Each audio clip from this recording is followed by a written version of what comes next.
Hi, and welcome to the Shego Show. My name is Brittany Carr if you're new here, and today I'm co-hosting with my husband, Derek Carr. Hello. And we're going to get into a couple of topics today that I think you might find interesting. Um, so, first up, first say hi to everybody. Hello. What have you learned? Because we've been married for 5 years, almost 6 years, right? Yep. So, what have you maybe learned or realized now that you've been married to an awesome Black person?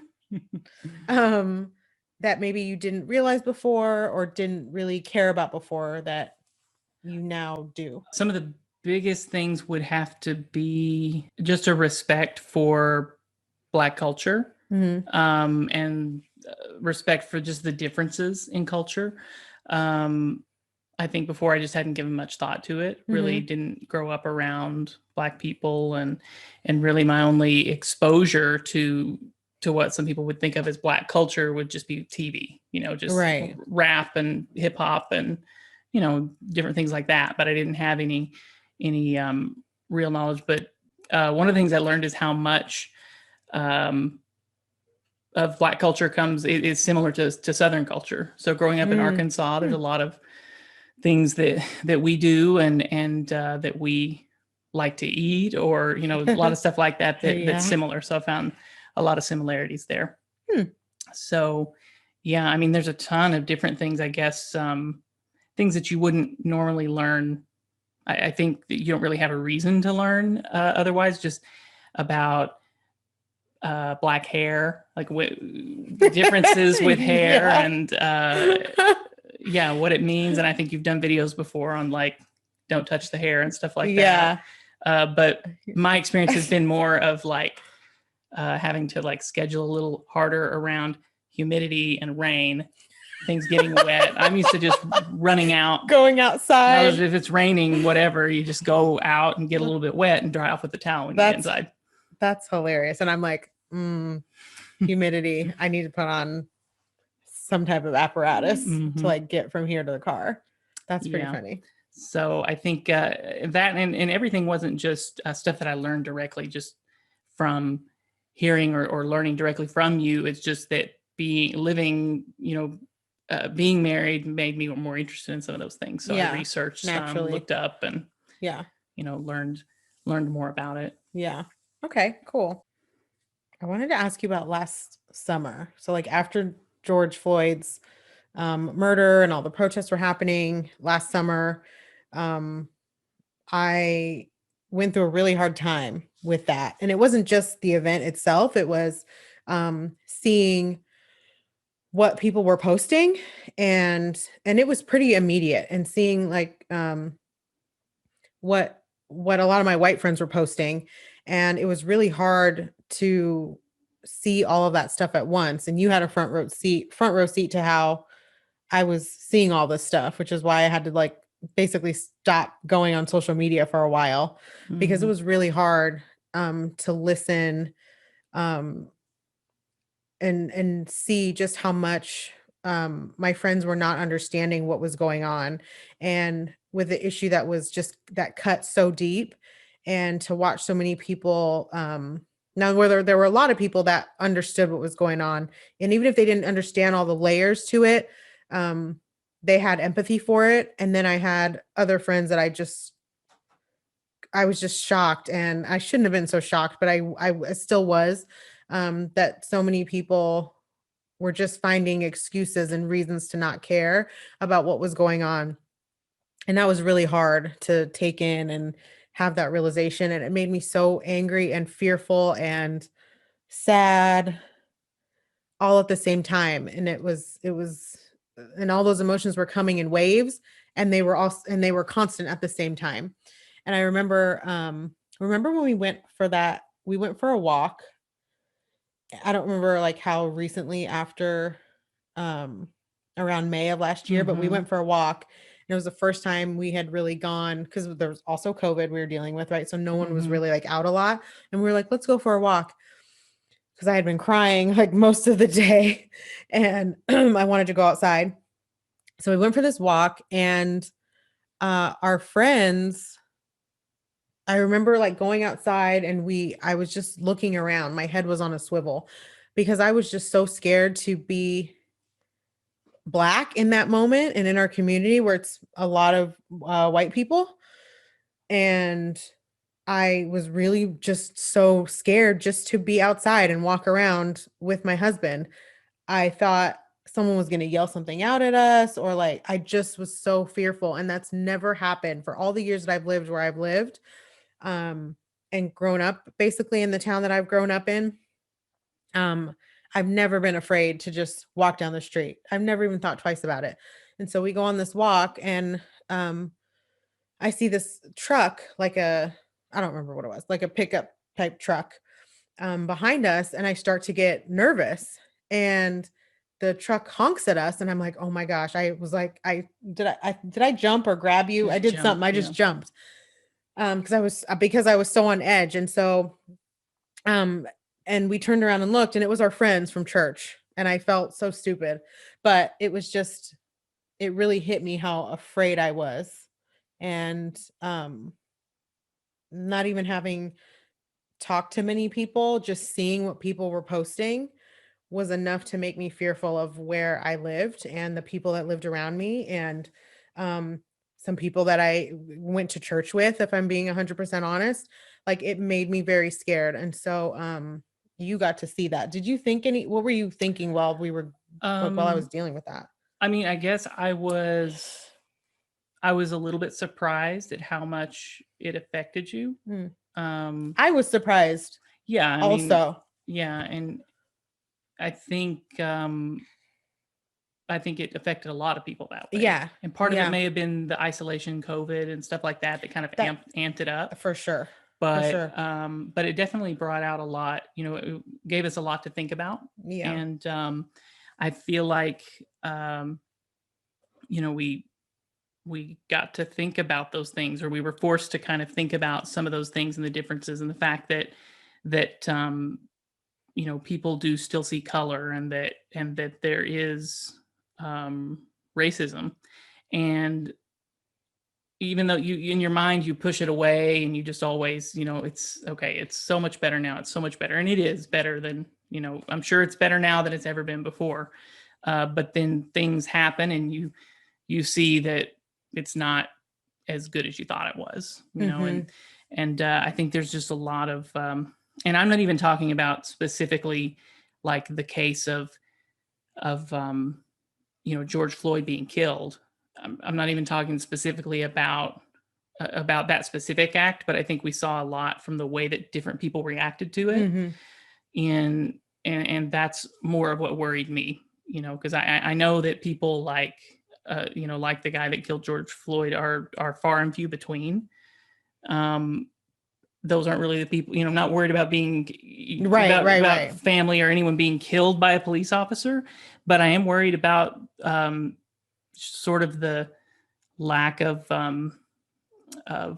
empathy that it seemed like a lot of people were showing. Yeah, and what was interesting to me was that I immediately was able to um empathize. Like, I'm Black, so like obviously I empathized immediately, but also because of where I live, I personally haven't had um like really negative run-ins with the law, but I don't for a second doubt that that happens to people of color every single day.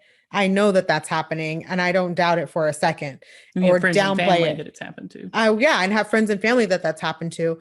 But even if I didn't, as a Black person, I know that that's happening. That's part of our history. Mm-hmm. So to just play it off or act like it's not that bad simply because I don't see it every day and because it's not happening in our town every single day, um, doesn't mean that it's not happening, and doesn't mean that it doesn't have a trickle down effect. And it was just easy. It's easy to discount things when they're not happening right in your immediate area. But because what happened was so far away from me and affected me the way that it did, um, it just reminded me how connected we all are. It reminded me that um, none of us get to distance ourselves from the conversation and pretend like nothing is going on, or pretend like it's not a problem, or pretend like, well, that's black people, that's their problem. They're the ones that are going to have to fix it. Like, black people can't fix those problems. So Mhm. it takes a lot of allies. It takes a lot of people putting in the work for an extended period of time, and everyone kind of working in their own lane of like things that they're interested within um this civil rights movement, I think, to move the needle. Like, Mhm. everyone can't do everything. Like, I can't be about education and social justice reform and Mhm. the prison to pipeline system, and or the school to prison pipeline system, and what else? All the things. Mhm. There's like a couple of big things, but I can't take on all those things because I'm not a full-time activist. It's not my full-time job. I have a business, I'm a mom, I'm a wife, I have church responsibilities. Much like most of you watching this, you have a life, but so we have to figure out ways to sprinkle in learning and growing and pushing ourselves past our comfort zone um, to take on these issues. And it's just not something that people of color can do by themselves Mhm. because we've been trying. Yeah. So, One of the things um, that I think was the most striking to me is after George Floyd was killed, some of the people I saw on social media that were responding to it, that was almost like their first thought was to go. Well, first of all, a whole bunch of people's first thought was to complain about rioting, like oh, we shouldn't riot or whatever. It usually went the same. Everyone's response was something like, "Oh, this that happened to George Floyd was terrible and all, but this rioting needs to stop," right. or this is craziness. Um, and while I agree, like the rioting and stuff does need to stop, it doesn't show a lot of empathy for the issue at hand, for why those people are out And it's rioting, and it's almost so obvious that you don't need to say it. also it's in some cases it's not even in a lot of cases not even related. I mean, some people were, I guess, rioting in the name of George Floyd or whatever, stuff like that. But for the most part, it's like anytime that you're going to have big protests and stuff going on, opportunists are going to go out and riot and cause havoc or steal or loot, whatever. Yeah. So that was that was an issue, but it was a separate issue, and I just saw a lot of focus on that. And I think just the lack of empathy, where I think most white people saw what happened and they agreed this is terrible, like that this can never happen. I think most black people saw what happened and their first thought was not again. And then I think a lot of people, I mean, I can't speak for black people, but I think a lot of people saw that as a lynching, that there was a lynching on television. And so, I mean, that was extremely, I mean, I think that's one reason why it was so, um, like it just affected so many people so hard, and maybe why it affected so many black people even more, because that's in their history. They know about that stuff, and I think that's one of the things that I spent some time reading about, and it's just um, our history. We all need to know our history. We need to know that thousands and thousands of people were lynched, and they sold postcards. Like, you could send a postcard in the mail with pictures and drawings of people getting lynched. Like, you could invite people to them. They sold memorabilia. And this It's is like an all the way. Etsy, or not an Etsy, like an Evite, basically an old school Yeah, Evite. You could send out a postcard and they had and let people merch. know. Yeah, there was merch that went along with it. With public lynchings, people would bring their children. Yeah. Yeah, I'm and sorry, I didn't mean to cut it's you off. no, yeah, and I mean, we need to understand that really happened, and it really happened all the way up until, like, I don't even know when the last, stuff that when the practice stopped, but in was up until like the 1920s that they were still sending postcards in the mail, which, by the way, as you know, postcards don't go in an envelope. So you just have a It's just postcard that a everyone's seeing as it's getting passed along. And And it that was just totally had, normal. yeah. And I think that was just just a horrifying like effect on the psyche of Black people in America. You know, it was basically just, you know, it was psychological torture, and this was going on, you know, 100 years after the abolition of slavery, or Right. 50 years after, or whatever. Right. And so you can imagine in Black communities where um you know about those stories and you hear about them, and it's your neighbor, it's your friend, it's your brother, um that was killed in that way, and to have all these white people celebrating it and treating it just so casually because Black people weren't viewed as human beings. And so it was very casual in the way that the killing of Black people were treated. And so when stories like that get passed down generation to generation to generation, and you know the history, um and you know the history that's there, and the pain that's there, and the trauma that's there, that's just been festering and stewing, and not that people haven't been trying to overcome it, because they have. You fast forward it to today, or like modern day, what we consider modern day.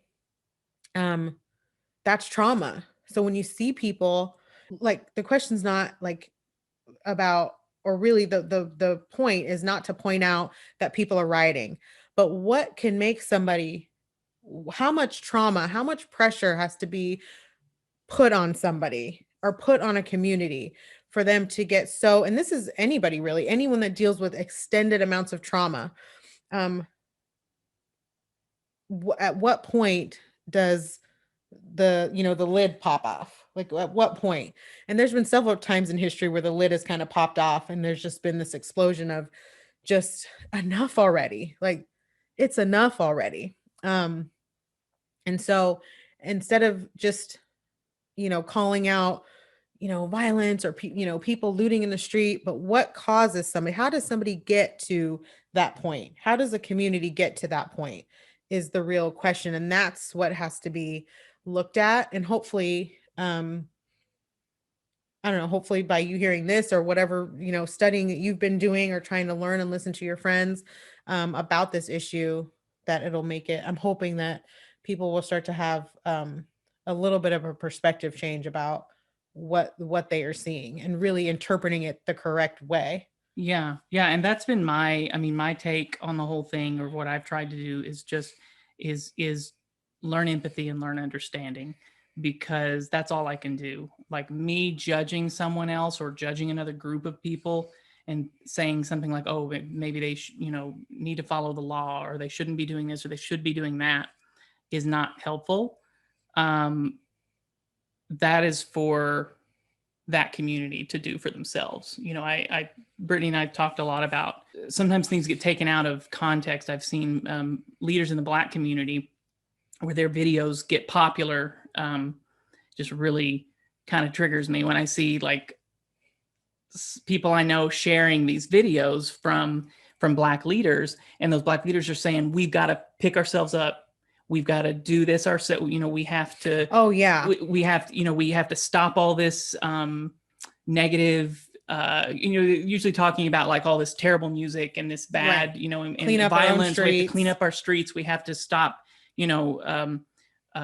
sleeping around, or whatever. Like, those leaders are telling that, but the thing is that is not for us. That is not an example. Like, oh, so that's why they have all these problems. No, like, that is a leader. That's someone in the community that is telling their own people with love, like, we can't fix what's going on externally. We're trying, but you still have to lift where you stand. And Right. it just takes it out of context completely if we take that and repost it. Like, what you're sharing that on social media for, what? To try and make the point that, oh, look, here's a Black leader that thinks that all those problems are because of their own doing. And it's just useless to spend time thinking about that. And it's very hurtful if it's not coming from the right person, someone who's, like, in the community, or that is doing it from love. No Black person wants to see their white friend share a video about how Black people need to clean up their own lives. Oh yeah. It's just disgusting. And if we were pointing out tips in this video, that's one. Can you recap that little tip real quick? Like, if there's a video, if you're white, don't share a Candace Owens video. Yeah. Even if you agree, unless she's talking about like Please economics don't. or politics and nothing about race. Even if you agree with what she might be saying, she's popular So, because white people love to listen to her blame things on black people. right. And she's black, so she must know. You know, that's Yeah. basically how it goes. But there are a lot of, and I don't think she's coming from a, I don't think she's coming from a perspective of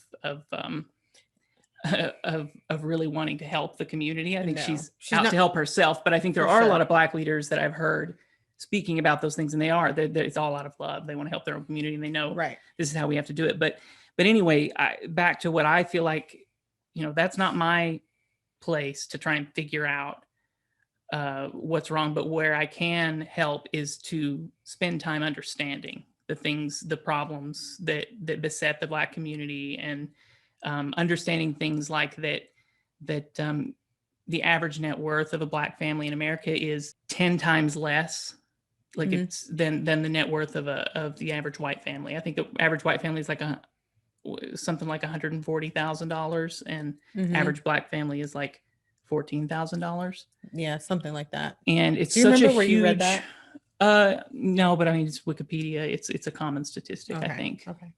Um, and it's something that when you hear that number and you think it like, wow, like something big, like there's obviously a big reason, a big um, externality that is causing that, because you can play the racist card all the time and say that, oh well, maybe, I mean, I guess what I bring it down to is uh, no one is 10 times, they're not 10 times less wealthy, they're not working 10 times less than white people. Right. Black people don't want it 10 times less than white people. Right. They don't, it's just obvious to me that there's and I think one of the biggest things is just understanding our history. Like, Yeah. coming from you're coming from a position of, and again, this is just averages, we're just playing with Right. averages, but on average, your average black family in America is just um, they're coming up from way behind the starting line. Yeah.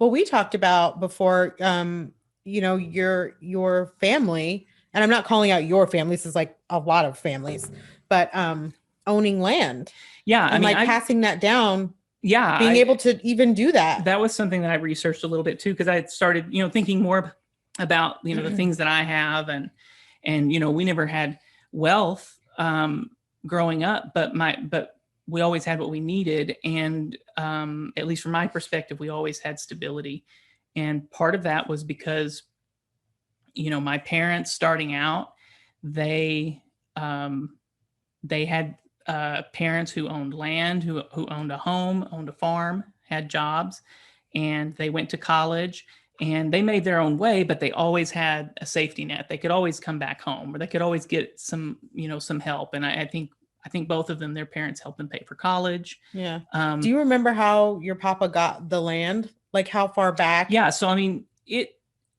I think that I'm not sure that all of the land was. I mean, yeah, it starts like in our family. If you could, I'm sure you could trace it back a long way, but the land that's in our family was originally settled. Uh, they got it during the Homestead Act, so they were able to Right. settle the land. And part of the Homestead Act was everyone. This was some just a little while after the Emancipation Proclamation, so it was technically available to everyone. Right. Freedmen could. Everyone. Yeah. Freedmen could do it too, but the requirements was you could go get your 150 acres or whatever it was, but you had to plow it, you had to improve it, basically make improvements, put a fence around it, whatever.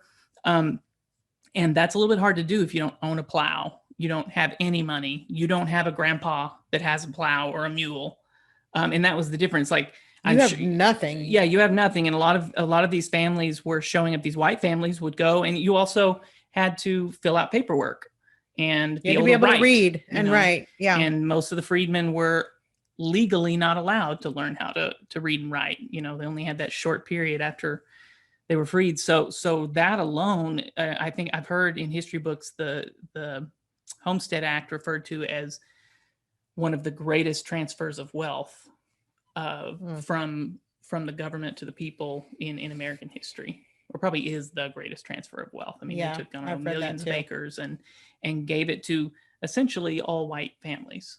And again, not that Black people were technically excluded, but that was the result. 99 point, I don't know what percent ended up in white families, and that created stability. That land, 200 and I don't know, 200 years later, or however many years later it is now, some of it's still in our family. My grandpa, I mean, he worked hard, but he had, I He think had it. some land was given to him by his father, and he worked to bring all that back in and pay for it, to buy other land, and so he was just starting from a good position. And so a lot of understanding and empathy comes from, you need to recognize where you come from. And I've always thought, I hadn't thought so much about the land and home and stuff, but I've always thought about, my parents, both of my parents went to college. All four of my grandparents went to college. So like me going to college, like I wasn't like I was, it was just a given. Like, of course, yeah, of course I'll go to college. I think my four grandparents, they were the first in their families to go to college, but it wasn't something you thought much about. Yeah, that was a long time ago. So I just had, shoulders to stand on, basically. And in fact, I went to the same college that I was a third generation, what do they call that? A third generation legacy student at the college that I went to. Yeah. And I think I like what you said just about understanding where your family comes from. And it's also important too to not tap into, because when you look at your family history, you might tap into some things that you don't like or you're not proud of or that you feel guilty about. And I would encourage you, like if you're, a white person, to not don't tap into the guilt part of it. Because you weren't the one that did it. You weren't the one that put the policies in place and that, started the ball rolling. And so don't tap into the guilt, because that it makes you feel worse. And it does, I guess that's not really what empathy is, like feeling guilty. Does that make sense? Yeah. Like it's more about trying to understanding where you come from, understanding where other people have come from, and linking up. You can easily see how the past relates to the present. I mean, I'm able to easily see that.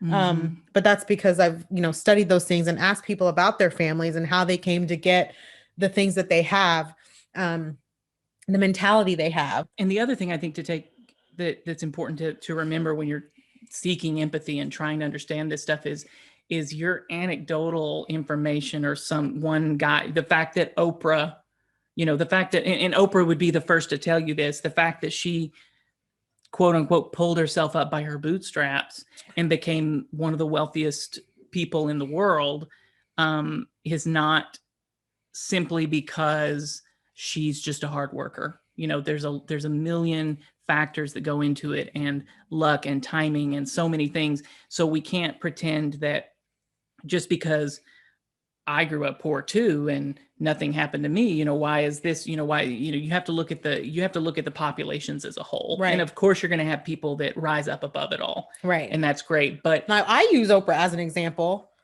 As a Black woman, I'm like, yes, Oprah, like, yes, I think it's amazing. I love hearing her story, and other women, like her. I mean, there's not a whole lot, but you know what I mean? There's not like quite to Oprah level, but you get what I'm saying. It's like successful Black women that I use them as an example. As a white person, don't take famous Black people that or successful Black people that and say, well, see, like they did it. How come all these other people in the ghetto can't figure it out? That's like, if we still had racism, how can we have Oprah? Things like that. Or right, if we still had racism, why did we vote for Obama? Or why did we get a Black president? Right. Oh, I thought we solved racism with Obama. Right. Yeah, apparently that wasn't. I thought didn't work out. Oh, quite. Okay. Yeah. I thought we solved it. I thought we solved it.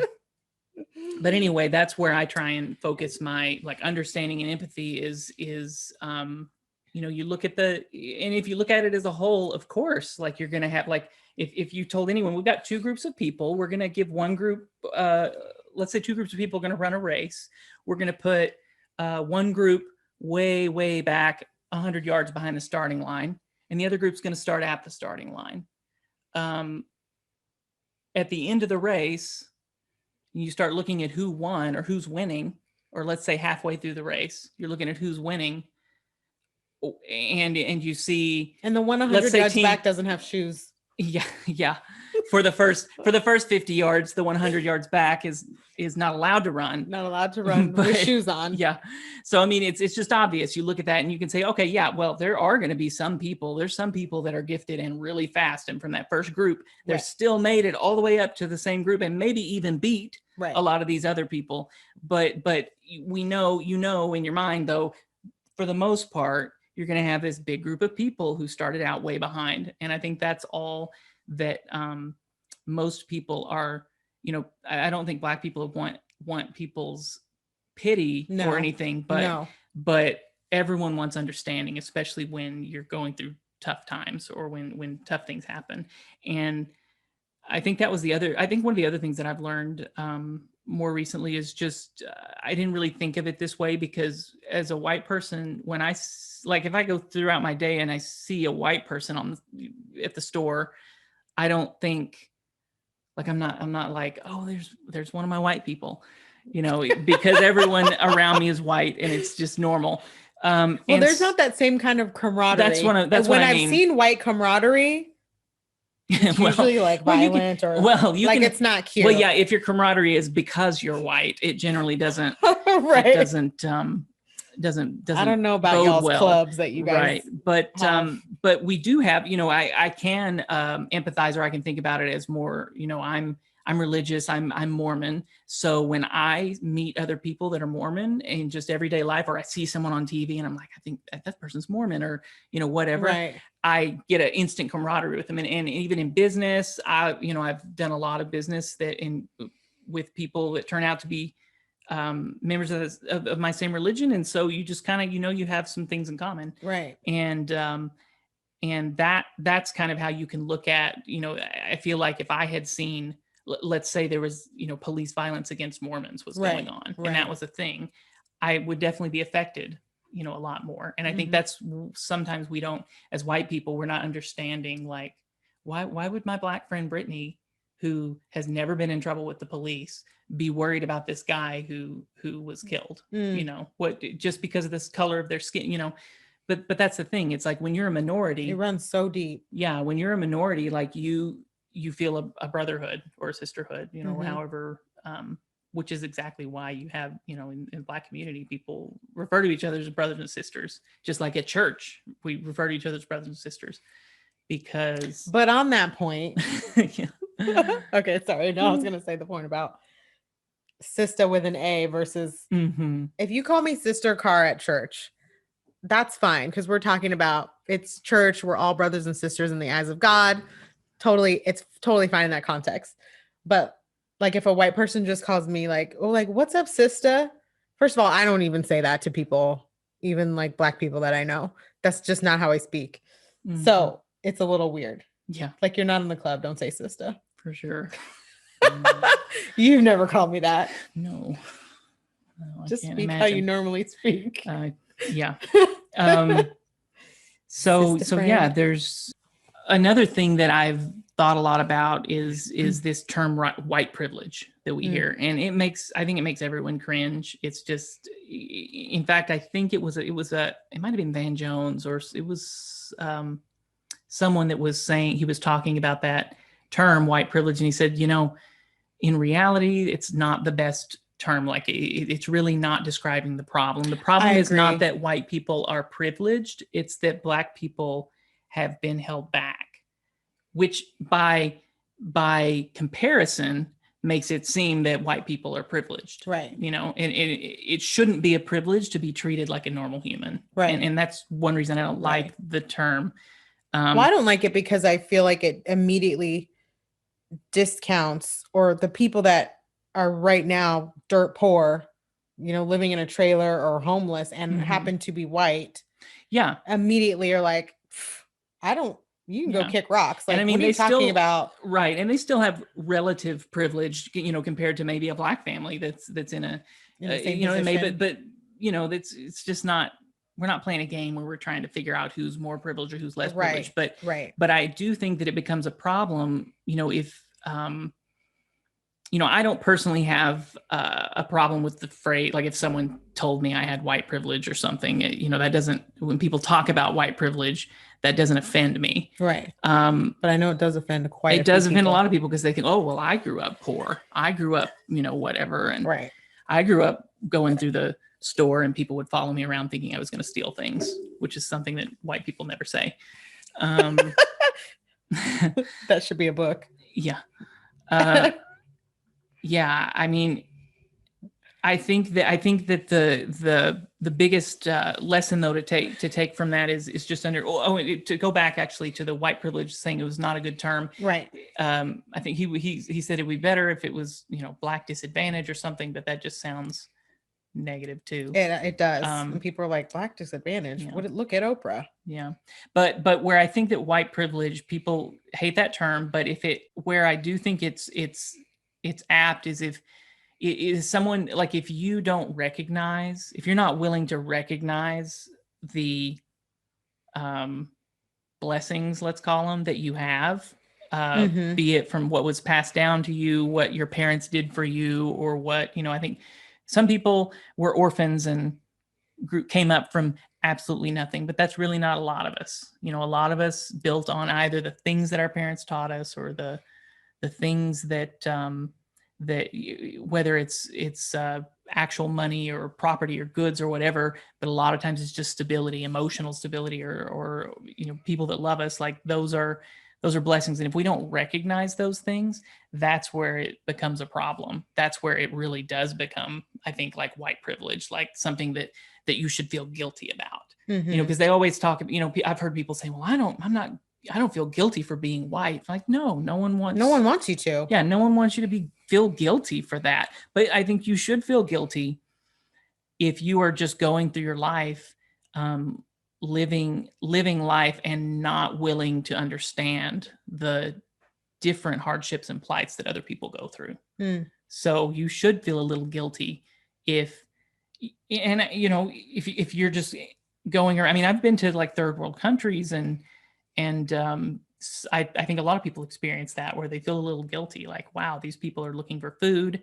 And, should I feel guilty that I, want to get a new car every 2 years or something? These just ridiculous things. So I think that is the only kind of guilt, that you should a really healthy amount of guilt. Yeah, just a healthy amount of guilt to just have empathy for other people and understand that you don't have everything you have is not 100% because of your amazing intellect and blessed genetics. It's just understanding, having understanding for other people, that they're all not starting from the same place and not all gifted with the same gifts. I agree. Another thing that I've learned about other cultures in general is just how much empathy you can get, how much understanding you can get from just learning about the culture and appreciating it. And I think that's something that I didn't, I never listened to much music or any kind of stuff like that. So I don't think, or even like followed maybe Black comedians or anything like that much before. Yeah. Yeah. And that's just because I just didn't follow that kind of stuff. But I after, well, you're more like since a we've been married, yeah, I listen to podcasts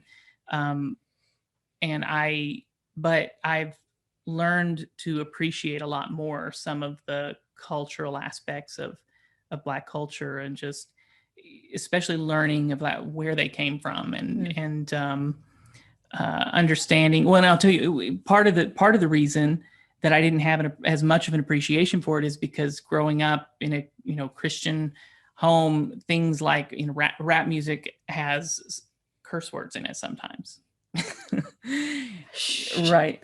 So I wasn't exposed to that much, but you can take those things aside and not focus on that and find the amazing depth and breadth and and soul that goes into hip hop music. Mhm. And also I just appreciate, even if I don't like, there's like a lot of kinds of rap and stuff that I don't like, but I very much appreciate the fact that, I mean, hip hop has taken over the world. I mean, Mhm. culturally, there is something about Black, let's say African Americans, and the I think probably the pain and Mhm.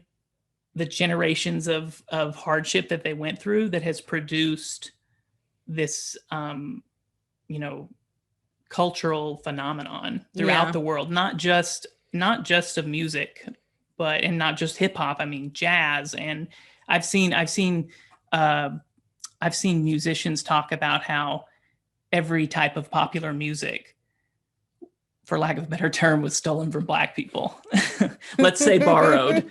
But the things like when he was becoming popular, he Right. borrowed a lot of the moves and a lot of the style and a lot of the stuff from Black musicians. Mhm. And it's just amazing. Not But just he that, worked but with Black musicians also. yeah. I mean, he wasn't like sitting in the back taking notes. He Yeah, I was mean, like around. he He was wasn't around quite a few Black stealing it, people. and he was using it. He was doing what everyone does. But it's just amazing. I have a lot of appreciation for that, and how not just the music, but the um style. And I mean the style of that it's just crazy how prolific those things are culturally throughout the whole world. I mean, you Mhm. can go to some random town in Czechoslovakia. I guarantee you're going to find kids listening to rap music Mhm. and wearing, cool tennis shoes, and Right. doing stuff like that, because it's just taken over the world. And I mean, look at all the American, like what's considered like the quintessential American foods, like barbecue, which also Right. came out of the pain of slavery. You Right. know, It's hardship. And that's part of, I mean, that all the hardship is what makes me so grateful for so many people that came before me, people that died before me, so that I could do things like vote, like say whatever I wanted to say on YouTube and feel like I'm gonna be okay. No one's gonna come knocking on our door. mm-hmm. Um, and trying to hurt my family, and just so many things, all the successful people that I've seen and that I'm seeing today, I'm doing so many great things in spite of. And so I don't we don't get to have the greatness without the hardship. And so that's something that makes me grateful, because I know what grows from adversity is something far greater than most of our ancestors, or all of our ancestors, can even imagine the things that we're doing today. So that makes me grateful. With this show, I really wanted to try and do whatever I could to make it not only just to help myself heal and kind of talk through things that are really difficult to talk about, and things that I've never talked to my friends about, and even some of my family members about, because I grew up in such a like multicultural family. We didn't talk about it that much, um, and certainly didn't talk about it amongst my friends. But now that I have the opportunity to do it, I want to make sure that I'm doing it the best way that I know how, and in a way that's gonna just help people find whatever it is that they're looking for, whatever little piece you're missing of the puzzle, to like do make the right next move for yourself, and help you kind of finding your lane within the movement that's going on right now. That's what I'm hoping people find. I'm hoping that we all learn more about ourselves, and that we all um, care about each other a little bit more, and take care of each other a little bit more, try to understand each other better, and really try to be the best versions of ourselves. I think that, and try to see and feel when someone is being genuine, and when someone is trying to care about you and extend an olive branch, even if they say the wrong thing or they don't do it perfectly, to give each other grace, give each other room to make mistakes, and just continue to try and just love people better. Like, Mm-hmm. we can do better, Yeah, and that's my hope with the show. yeah. So, One other thing I thought of is, well, just going. along those same lines of understanding and learning your history. And I think one of the things I remember growing up and seeing things in pop culture or movies of the treatment of the enslaved. And I remember thinking like, wow, like, I don't know. I just remember taking it kind of with a grain of salt because it's Hollywood. Like, oh, Hollywood, they amp everything up. Oh, And you mean like watching a movie that's yeah, let's say about a movie slavery? about slavery or Okay. something like that. And so I remember having this, like, I always knew in the back of my head, yes, I mean, slavery is one of the most terrible stains on our country's history. But sometimes I would see these movies and stuff and think, or hear stories or whatever, and just think like, oh, I mean, yeah, it's bad, but some were good. Some slave owners were good, or That's a that's story that something that gets people passed down in tell. a lot of white families. Yeah, and we need to understand that that's a concerted effort. That a lot of slave owners were good, and their slaves didn't want to leave even after they were freed. It's called Stockholm syndrome. But Do you remember who started that whole movement to try to get? well, there were a lot of people that started it, but it started in the South. And the Daughters of the Confederacy was one of the biggest organizations. They were basically the women's auxiliary of the KKK, and they're still around today. And they don't see themselves as that, like as spreading, but they're basically, their job has been to try and repaint the South so that it doesn't look terrible. Like, we weren't really fighting for slavery, we were fighting for states' rights. Slavery wasn't that bad. We were, and so I didn't realize before that was a concerted effort. And growing up in the South, I specifically remember hearing those things repeated. Not just hearing, but in textbooks. Oh yeah, it's in textbooks had to be approved the Daughters of the Confederacy would lobby states and school districts to get certain textbooks, certain history books in that would paint this rosy, Gone with the Wind type old South antebellum, slavery. And the more that I have read and learned about history and seen stuff, the more I realize like it was terrible, like it was awful, like in so many ways. And there was nothing rosy about I'm sure it. I'm sure there were some that loved their, that were good people that owned slaves, or let's say good, that weren't abusive beyond the fact that they're enslaving people. I don't know, but that's kind of not the point. Doesn't matter. If you find them, let me know.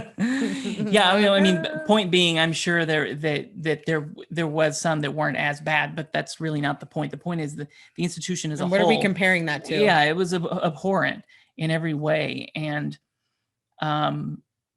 it's to understand what was happening. Helps us understand more about our history. It also helps understand the divide. Currently, the current divide right now, the current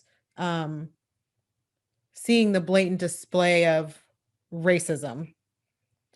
It goes so far back, and people's disbelief in it stems from things like textbooks being changed and people passing down stories of, well, we had a house slave and we treated her really, really well, and that story getting passed down. And so as an older person, generations later, that story being passed down, you don't think slavery is that bad. You don't understand why all these Black people and brown people are upset. Aren't they better off? Because look at Africa. Like, right. Aren't they? Right. They got to live here. Like, it's so great for them here. I don't understand. There is no. That's something Candace Owens says a lot. Like, well, we wouldn't go back to Africa. Wouldn't that be worse? I can't with her. But one thing we got to do was go to the Little Rock 9 Museum. And the Little Rock 9, if you don't know, are 9 students that were selected for integration in Little Rock, Arkansas schools back in the 60s, I guess. And those were like 9 of the bravest kids like in existence, because they were going into an all-white school that was so hateful and so opposed to them being at their school that they had to bring in, the armed forces just to escort. Like, I'm talking rows of soldiers on either side of these 9 kids just to escort them into the school. And I would recommend looking up the videos online. So this is just in the 60s, not that far back. And you've got Black teenagers trying to go to school, all dressed in their nice, school uniforms. And the most striking thing I saw at the museum was the video. They have video of it, and this grown adult white man was spitting on one of the girls. Mhm. And it is so disgusting that was so recent. And I think we need to remind ourselves when we see things like that that didn't stop right then. Those Right. kids are still living today. Like, that guy that spit on her is probably still alive. Like, And another thing that I when I see, the things going on today in our current history, and with this past president that we had, I'm not getting into politics, but just the whole climate um of just racism that was kicked up. When I look at old footage and I see people talking about how they're patriots and they wave the American flag around next to the Confederate flag, or sometimes just waving the American flag around as if they're more American than Black people or brown people, at a protest or wherever they are. That hits me, and that's what resonates with me, is that it's not any different. It's the exact same. That need to, like, the American pride. I understand being like being proud of where we're from, but one group is not more American than another group.